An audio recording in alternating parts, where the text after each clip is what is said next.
उन पर तनकीद का हक आपको हासिल है, उनसे इख्तिलाफ का हक आपको हासिल है। वो हाकिम मुतलक नहीं है, वो आमिल नहीं है। आपको मालूम है कि हजरत उमर पर उनके कुर्ते के एतबार से जो है वो तनकीद हो गई थी। तनकीद करने वाला कौन था? सलमान फारसी रजी अल्लाह ताला अन्हु। इनके बारे में हुजूर ने फरमाया, सलमानो मिन्ना आलिल बैत, ये तो हमारे अहले बैत में से है। कितना करीब। हुजूर हजरत उमर खुतबा दे रहे हैं और वो कहते हैं खड़े होकर, ला समा वला ता, ना सुनेंगे ना इताअत करेंगे, कलमा बगावत है। तो कोई नागवारी का एहसास नहीं। मुझ में आप में बात हो रही, क्यों क्या बात है? ये जो कुर्ता आपने पहना है ये उन यमनी चादरों से बना है जो माले गनीमत में आई थी, और जितनी टुकड़ा जो है हर मुसलमान को मिला, इससे कुर्ता नहीं बनता। और आप है भी तवील कामत, आपका कुर्ता कैसे बन गया? फरमाते हैं अब्दुल्ला से, अपने बेटे से, अब्दुल्ला इब्न उमर रज़ी अल्लाह तआला अन्हु, अब्दुल्ला तुम वजाहत कर दो। को खड़े होकर कहते हैं ना, मेरा कुर्ता बन रहा था ना अब्बा जान का, मैंने अपने हिस्से का कपड़ा अब्बा जान को दिया है, उससे एक कुर्ता बना। अल-आन नस्मअु व नुती, बस अब उसके बाद आप फरमाइए, आप जो कहेंगे सुनेंगे और इताअत करेंगे। ये मुतवाज़िन निज़ाम, न डिक्टेटरियत है कि कोई बोल नहीं सकता। तुम और हाकिम वक्त पर तनकीद कर रहे हो और बड़बड़ा कर रहे हो। एक औरत पकड़ लेती हजरत उमर को रज़ी अल्लाह ताला। हजरत उमर ने ऑर्डिनेंस नाफिज कर दिया था कि इतने से ज्यादा, इतनी रकम से ज्यादा मेयर नहीं रखा जा सकता। उमर तुम कौन होते हो हमारे हक के ऊपर पाबंदी लगाने वाले? जब कुरान में है बात है, तुम किंतारन, चाहे तुमने अपनी किसी बीवी को ढेरों सोना दिया हो तब भी तलाक की शक्ल में वापस नहीं ले सकते। किंतार कह रहा है, आप कौन है रोकने वाले? और हजरत उमर फरमाते हैं, आज एक औरत ने उमर को दीन सिखाया, ऑर्डिनेंस वापस। इसी तरीके का मामला हजरत उमर का ये इज्तिहाद था कि ये जो जमीनें इतनी बड़ी बड़ी जो है, सवाद, इराक, ईरान, मिस्र सब फतह हो गए, चंद हजार साहबा। अब मुतालबा ये था कि ये माले गनीमत हमारे अंदर तकसीम करनी है। जैसे हुजूर ने ग़ज़वा खैबर में जो जमीनें थी यहूदियों की, वो मुजाहिदीन में तकसीम कर दी थी। दलील मौजूद, दलील भी सुन्नत रसूल से है सल्लल्लाहु अलैहि वसल्लम।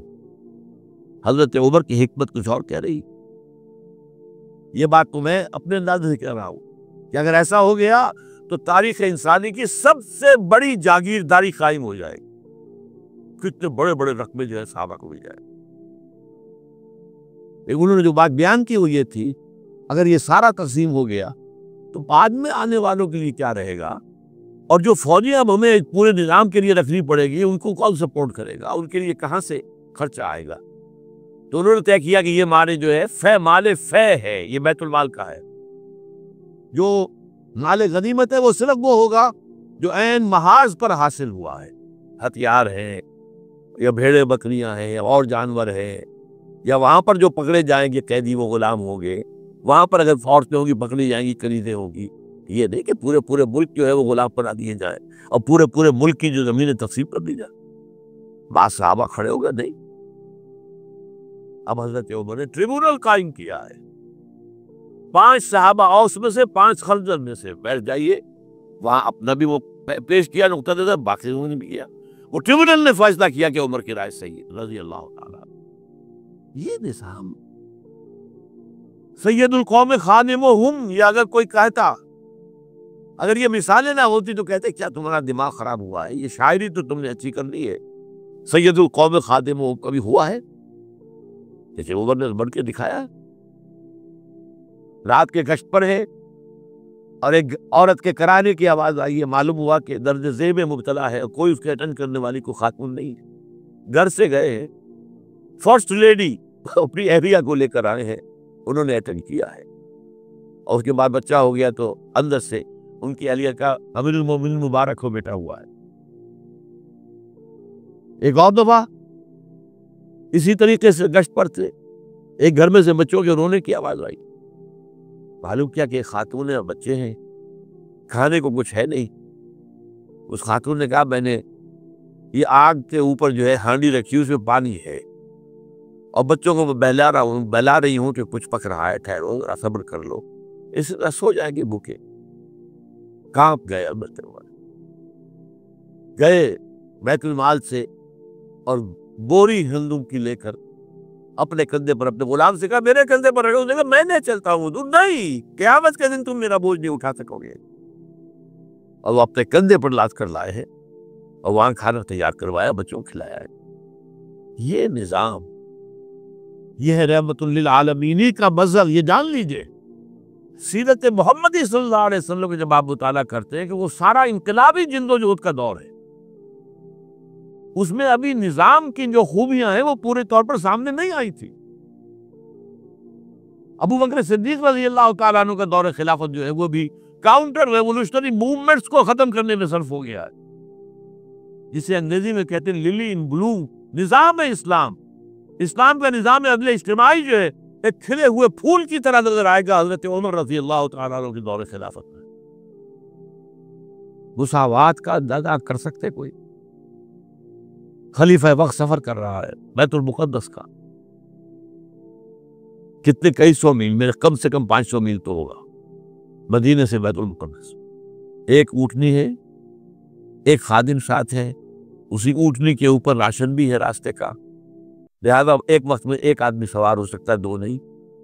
एक मंजिल खलीफा ऊपर बैठे हैं और खादिम आगे चल रहा है नुकेज पकड़कर, एक अगली मंजिल में खादिम ऊपर बैठा है और खलीफा आगे जो है नुकेज पकड़कर चल रहे हैं। जब आखिरी मंजिल आई तो वो खादिम की बारी थी ऊपर बैठने की, उसने हाथ जोड़ दिए कि खुदा के लिए लोग क्या कहेंगे, मुझे कहेंगे तुम्हारी ये जुर्रत। फरमाया नहीं, अद्दौर दौर नहीं, ये तो हिसाब का मामला, मैथमेटिक्स का मामला है, ये तुम्हारी बारी है, बैठो।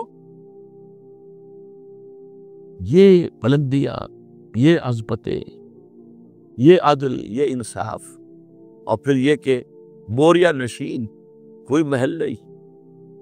एक आया ईरानी मदीने में चक्कर लगाया, कोई उन्हें महल नजर नहीं आया। उसने पूछा है ऐना मलिकुकुम, तुम्हारा बादशाह कहाँ है? जवाब दिया गया लैसा मलिकुल मौलाना अमीर, हमारा कोई मालिक वलिक नहीं है, बादशाह नहीं है, हमारा अमीर है। कहाँ है तुम्हारा अमीर भाई? वो बैतुल माल के कुछ ऊँट गुम हो गए थे, सब तलाश कर चुके, नहीं मिला, हमारा खलीफा हो गया है। किसी को साथ लेकर गया होगा आइडेंटिफिकेशन के लिए, तो देखा दोपहर हो गई थी, धूप तेज हो गई थी। हजरत उमर अपने दुर्रे को अपने गर्दन के नीचे रखकर एक दरख्त की छांव में आराम कर रहे, न कोई बॉडी गार्ड है, न कोई मुहाफिज है। मुझे वही खड़े होकर कहा है उमर, तुम इंसाफ करते रहो तो तुम्हें कोई डर नहीं है, और हमारे बादशाह खून पीते हैं लोगों का, वो कांपते रहते हैं, उन्हें ऊंची ऊंची फसीलें चाहिए, बड़े बड़े फौजी चाहिए, उन्हें तो बहुत स्क्वाड्स चाहिए कि जो उनकी हिफाजत करें।